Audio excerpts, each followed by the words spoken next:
பூஜ்யாய ராகவேந்திராய சத்ய தர்மரதாய ச பஜதாம் கல்பவ்ருக்ஷாய நமதாம் காமதேனுவே கிருஷ்ணாய வாசுதேவாய தேவகி நந்தனாய ச நந்தகோபகுமாராய கோவிந்தாய நமோ நமः.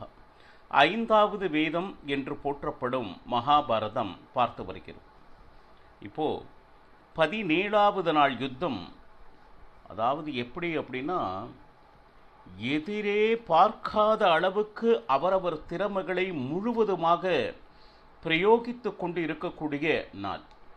அஸ்வத்தாமன் தன்னுடைய முழு பலத்தினையும் கிருஷ்ணார்ஜுனர் மேல் காண்பிக்க, ஆனால் எவ்வளவு தன்னுடைய சாகசத்தை காண்பித்தாலும் அர்ஜுனனையோ பகவான் கிருஷ்ணனையோ ஒன்றுமே செய்ய முடியவில்லை.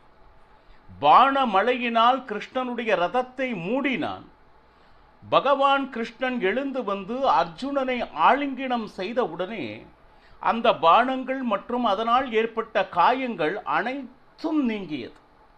அப்போ துவஜத்தையும் ஒன்றும் செய்ய முடியல, ரதத்தையும் ஒன்றும் செய்ய முடியல, குதிரைகளுக்கோ சாவில்லை, சாரதியோ கிருஷ்ணன்.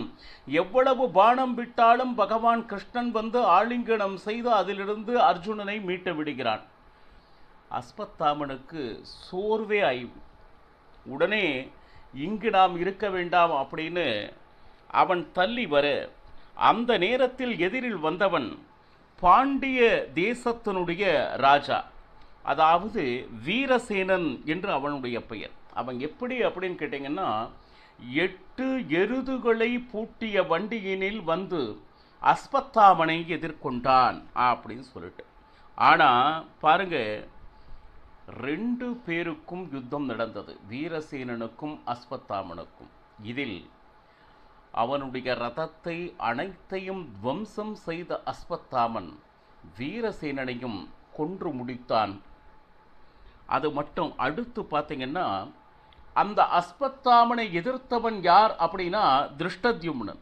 பாருங்க, அங்க திருஷ்டத்யும்னன் வரும் பொழுதே, இதோ வா வா, இந்த கத்தியினால் தான் உன்னுடைய தந்தையை நான் கொன்றேன் அப்படின்னு சொல்லிட்டு அஸ்வத்தாமனுக்கு கோபம் வரும்படி திருஷ்டத்யும்னன் போரில் எப்பவுமே அந்த என்ன சொல்லுது, வீர முழக்கம் என்று செய்வார்கள்.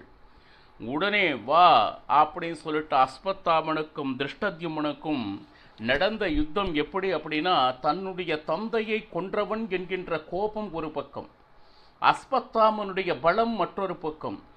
அப்போ அந்த யுத்தமானது எப்படி நடந்ததுன்னா ரோமாஞ்சனமாக இருந்தது அப்படின்னு சொல்றோம். திருஷ்டத்யும்னனுடைய ரதத்தையும் சாரதியையும் கொன்று குவித்து பாணமழை. இப்போ வேற வழியே இல்லை. இப்போ எப்படின்னு கேட்டீங்கன்னா, ஒரு மிகப்பெரிய கோடலியை எடுத்து அந்த திருஷ்டத்யும்னனை நிலத்தில் விழ வைத்து கழுத்தில் இழுக்கும்படி, என்ன இன்னும் கொஞ்ச நேரத்தில் திருஷ்டத்யும்னன் நிச்சயமாக இறந்தே போகிறான் என்கின்ற நிலையில் பகவான் கிருஷ்ணன், அர்ஜுனா திருஷ்டத்யும்னனுக்கு ஆபத்து அப்படின்னு சொன்ன உடனே அர்ஜுனன் பாருங்க, ஒரு அற்புதமான பானத்தை விட அது கடைசியில் திருஷ்டத்யும்னனை காப்பாற்றியது அப்படி. இப்போ அந்த பாண அடிபட்டத்தால் அஸ்வத்தாமன் திருஷ்டத்யும்னனை விடுவித்தார். இப்போ இதே காட்சி ஒரு விஷயம் நடக்குது பாருங்க. 18வது நாள், அதாவது அடுத்த நாளில் இதே திருஷ்டத்யும்னன் இதே அஸ்வத்தாமனால் கொல்லப்படுகிறான். அந்த நேரத்தில் பகவான் கிருஷ்ணன் காப்பாற்றினானா அப்படின்னா இல்லை. இங்க நடக்கிறது எப்படின்னா, யார் உயிரோடு இருக்க வேண்டும், இன்று யார் மரிக்க வேண்டும், இது எல்லாம் முடிவு யார் கையில் இருக்கிறது என்றால் பகவான் கிருஷ்ணன். இதே இருவருக்கும் தான் நாளை நடக்கும் யுத்தத்தில் திருஷ்டத்யும்னன் சாக போகிறான். ஆனால் இன்று அவனை சாக விடாது தடுத்தவனும் பகவானே.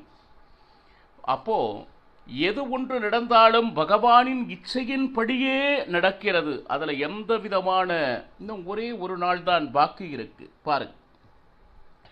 பகவானுக்கு என்றுமே யார் மேலேயும் பிரீத்தியும் இல்லை, துவேஷமும் இல்லை.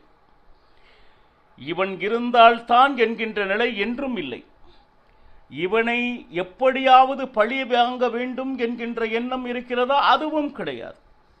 அடுத்து பாருங்க, கிருதவர்மன் திருஷ்டத்யும்னனை எதிர்கொண்டான். கொஞ்சம் சுதாரித்து எழுந்த உடனே கிருதவர்மன் வந்தான்.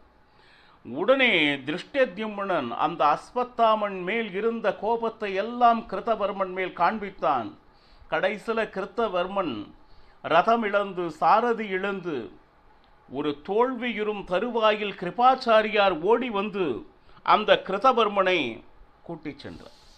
அடுத்து இன்னொரு பக்கம் பார்த்தீங்கன்னா துரியோதனன், நகுல சகாதேவன், இவா 2 பேருக்கும் யுத்தம். நகுல சகாதேவனுடைய ரதம் சாரதி இது அனைத்தையும் இழந்தனர்.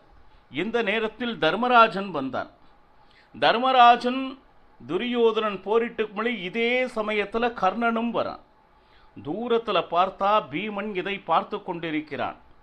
கர்ணனுடைய மற்றும் துரியோதனுடைய எண்ணம் என்ன அப்படின்னா, தர்மராஜனை சிறைப்பிடித்தால் இன்றைய வேலை முடிந்து விட்டது அப்படிங்கிற எண்ணம் அவாகிட்ட இருந்தது.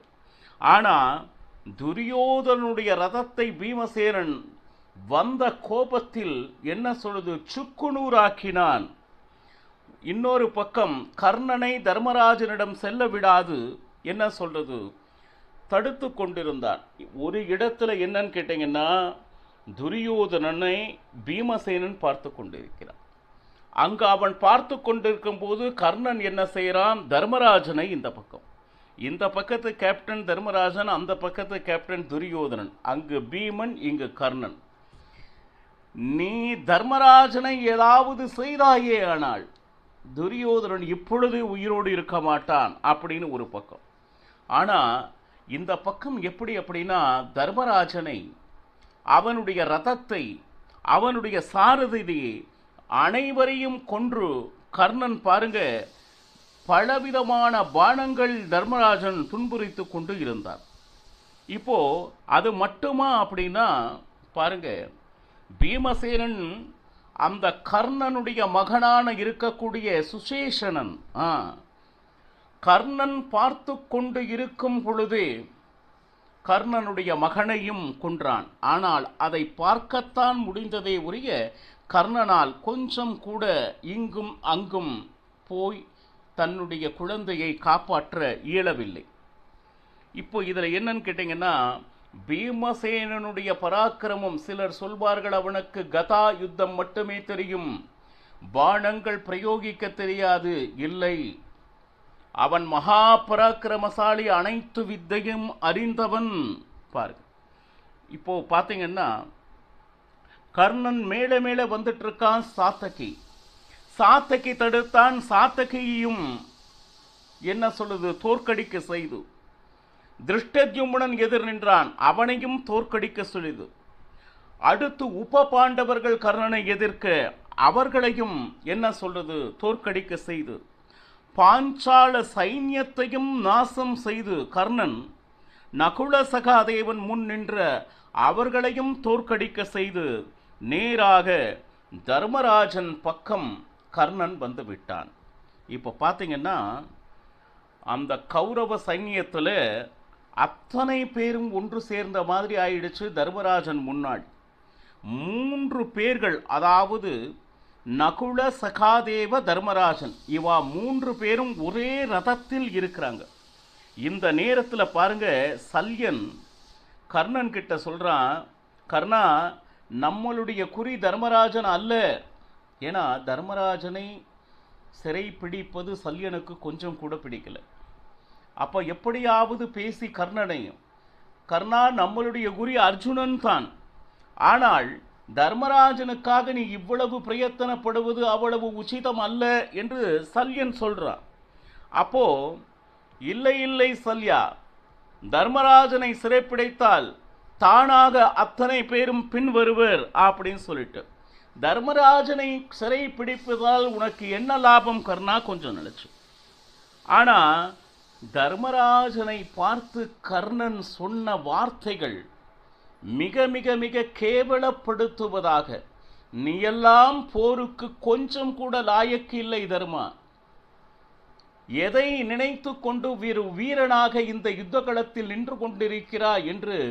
ஒரு பக்கம் தேகத்தினால் பானங்களினால் காயம், அதைவிட அதிகமான வழி எதனால் அப்படின்னா, கர்ணன் தர்மராஜனை பார்த்து அந்த பேசிய வார்த்தைகளின் வழி தர்மராஜனுடைய ஹிருதயத்தை தைத்தது.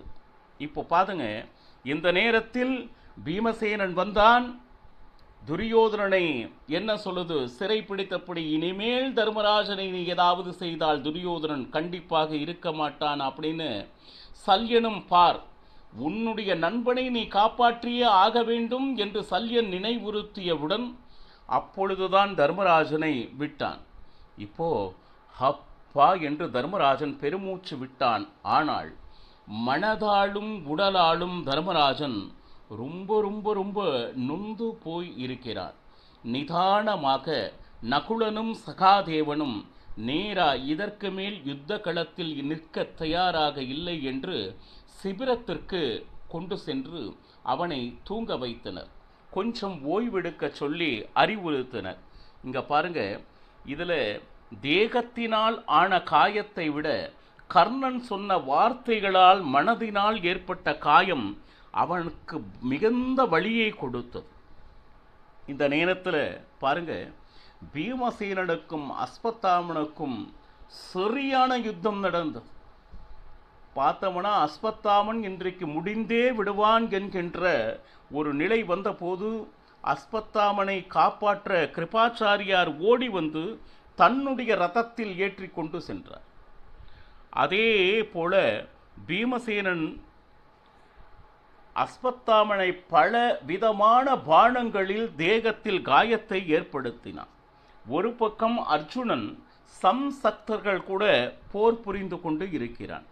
இப்போ பார்த்தா, சுற்றி மட்டும் பார்த்தா தர்மராஜனை கண்ணுக்கு எட்டிய தூரம் வரை காணும். அப்போ அர்ஜுனன் பீமசேனனிடம் கேட்கிறான், பீமா, தர்மன் எங்கே? அப்போ பீமசேனன் சொல்றான், அப்பா, கர்ணன் அவனுடைய தேகத்தினாலும் வார்த்தைகளாலும் ரொம்ப அண்ணனை சோர்வடைத்து வைத்து இப்பொழுது ஓய்வெடுத்து கொண்டிருக்கிறார் சிபிரத்திற்குள். நீ போய் தயவு செய்து அண்ணனை விசாரித்து வா அப்படின்னு சொல்லிட்டு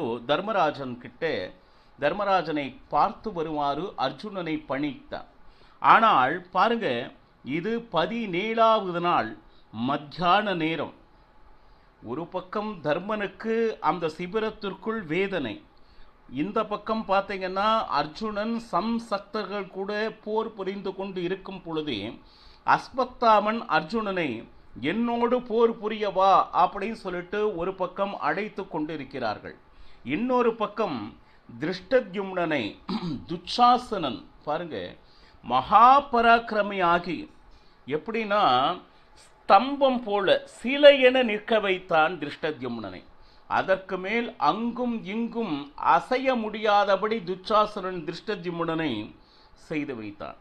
பாருங்க, அப்போ இந்த கர்ணன் மீண்டும் வந்து திருஷ்டத்யும்னனோடு போர். ஒரு பக்கம் துரியோதனன் வரும் பொழுது அவனை சாத்தகி எதிர்த்தனர். இப்படி ஒருவருக்கு ஒருவர் அந்த போரனுடைய வெறியினால் யாரும் யாருக்கும் சளைத்தவர்கள் என்றன. ஒரு பக்கம் கர்ணனுடைய தலைமையில் பாண்டவ சைன்யம் நாசமாகி கொண்டிருக்கிறது. ஆனால் இவை அனைத்தையும் பொறுத்து கொண்டு கௌரவ சைன்யங்களை உண்டு இல்லை என்று செய்து கொண்டிருக்க ஒரு மாவீரன் யார் அப்படின்னா அவன் பீமசேனன். இதையெல்லாம் பார்த்து கொண்டு அத்தனை பேரும் இணைந்து பாண்டவர்கள் சைன்யத்தை நாசம் செய்து கொண்டிருக்கிறார்களா? உடனே பீமநாதம் செய்தான். அப்படின்னா அந்த பீமநாதத்தை கேட்ட உடனே தலை சுற்றி கீழே விழுந்தவர் பலர், அந்த யுத்த களத்திலிருந்து ஓடிச் சென்றவர் பலர். கௌரவ சைன்யம் எப்பொழுது பீமநாதம் கேட்கப்பட்டதோ அப்ப இருந்து பீமசேனன் கௌரவ சைனிகளை சுக்குடூராக்கி கொண்டிருந்தார். அப்போ நேரா துரியோதனனுக்கும் பீமனுக்கும் நேரடியான சண்டை நடந்தது. யார் ஒருத்தரும் பீமசேனன் முன்னாடி நிற்க கூட முடியல. அப்போ துரியோதனன் கர்ணன் கிட்ட வந்து, என்ன செய்வது கர்ணா, பீமசேனுடைய பராக்கிரமம் இந்த மாதிரி இருக்கிறதே அப்படின்னு கர்ணன் கிட்ட கேட்ட உடனே, கர்ணன் கவலைப்படாதே, என்னிடம் ஒரு அற்புதமான பானம் ஒன்று இருக்கிறது. அதன் பெயர் பார்கவாஸ்திரம். பரசுராமரால் கர்ணனுக்கு கொடுக்கப்பட்ட அஸ்திரம். இதற்கு எதிரான அஸ்திரம் யாரிடமும் இல்லை. துரியோதனா, கவலைப்படாதே என்று அந்த கர்ணன் பார்கவாஸ்திரத்தை பிரயோகப்படுத்தினான். எப்பொழுது அந்த பார்கவாஸ்திரம் வந்ததோ பல பேர் அஞ்சி ஓடினர். யார் ஓடினரோ அவர்களை இந்த அஸ்திரம் ஒன்றும் செய்யாது. ஆனால் யார் ஒருவர் எதிர்த்து நின்றாலும் அவர்களது உயிரை குடித்துவிடும். ஆனால் எத்தனை பேர் ஓடினாலும் எந்த அஸ்திரமாக இருந்தாலும் யுத்த களத்திலிருந்து நான் இங்கும் அங்கும் நகரமாட்டேன் என்று நின்ற இடத்திலேயே நின்று எதிர்த்தவன் யாருன்னா பீமசேனன். எப்பேற்பட்ட பராக்கிரமி! மேலும் என்ன நடந்தது என்பதனை நாளையும் பருகலாம். சர்வம் ஸ்ரீ கிருஷ்ணார்ப்பணமஸ்து. ஹரே ஸ்ரீனிவாசா.